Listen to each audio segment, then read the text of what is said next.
Bem-vindos ao canal Matemática Sem Mistérios, com a série Matemática para Todos. Hoje é quarta-feira e nós vamos corrigir o exercício deixado no domingo para vocês, que é a resolução de problemas de equações do primeiro grau. E nós deixamos o seguinte problema: reparta R$ 560 entre Marlene, Lucinha e Flávia, de modo que a primeira receba R$ 70 mais que a segunda, e esta, que é a segunda, receba R$ 50 mais que a terceira. Então esse é o primeiro contato, lemos o problema, agora nós vamos ler novamente para poder identificar quem é a incógnita do meu problema, visto que eu já expliquei para vocês que existem passos que precisam ser dados para montar um problema, ou seja, a nossa linha de raciocínio. Então a gente começa identificando a incógnita. E a incógnita aqui, nós vamos partir da terceira, que é a base de todo o problema, né? E a terceira é quem? É a Flávia. Então, o número de bolinhas de Flávia nós vamos chamar de X. Aí, vamos partir, então, para a montagem do número de bolinhas da Lucinha, a segunda. A segunda, ela diz assim na última parte do problema: e esta receba R$ 50 a mais que a terceira.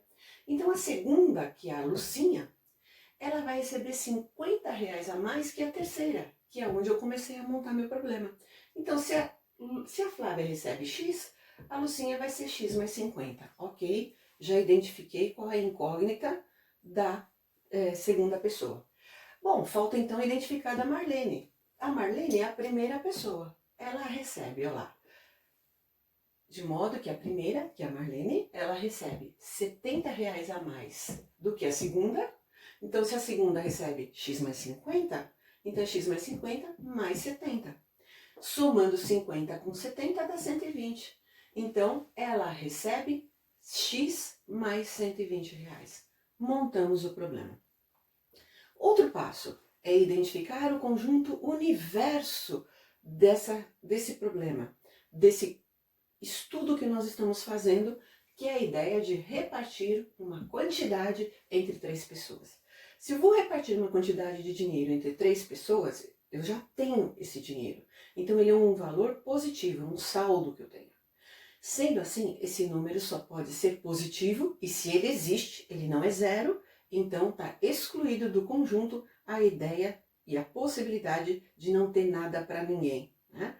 Então, nós temos aqui o conjunto dos números naturais, que são os números positivos, excluindo o zero, que quando eu coloco o asterisco, eu estou dizendo que no conjunto não entra um número zero.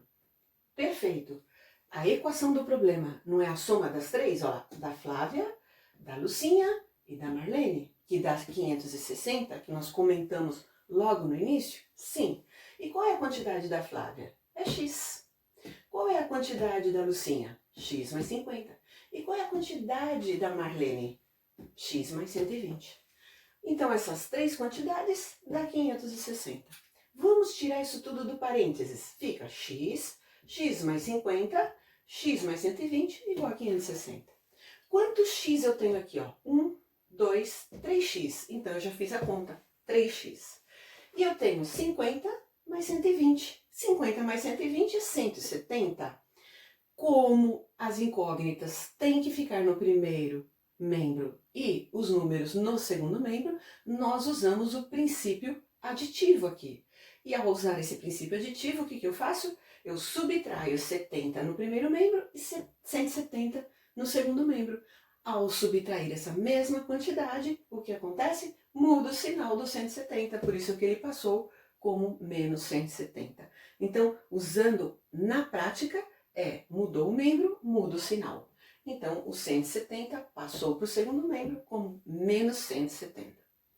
E 560 menos 170 é 390. Ok. Olha lá o princípio multiplicativo agora. 3x é 3 vezes x. Então, ele passa dividindo, ou seja, eu divido por 3 o primeiro e o segundo membro da equação. Só que ao dividir por 3, eu cancelo esse 3, fica x, e 390 dividido por 3, 130. 130 é um número positivo, natural e não é zero. Portanto, a quantidade da Flávia, que eu tinha chamado de x, é 130. Logo, eu tenho R$ 130 como resposta, que o espaço é pequeno, não posso ficar escrevendo uma resposta extensa, mas seria isso. Flávia recebe R$ 130, com o código, tudo direitinho e as cifras que nós temos relacionado à moeda.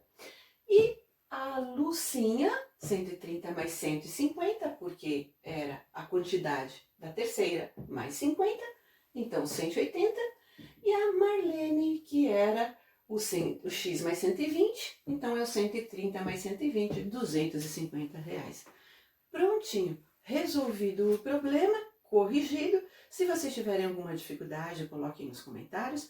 Aliás, é sempre bom para nós vocês colocarem nos comentários a opinião de vocês sobre a aula, algo que vocês queiram aprender.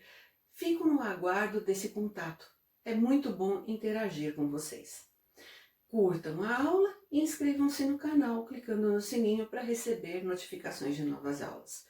E até domingo, onde nós vamos ver a última etapa da resolução de problemas do primeiro grau. Obrigada e até lá!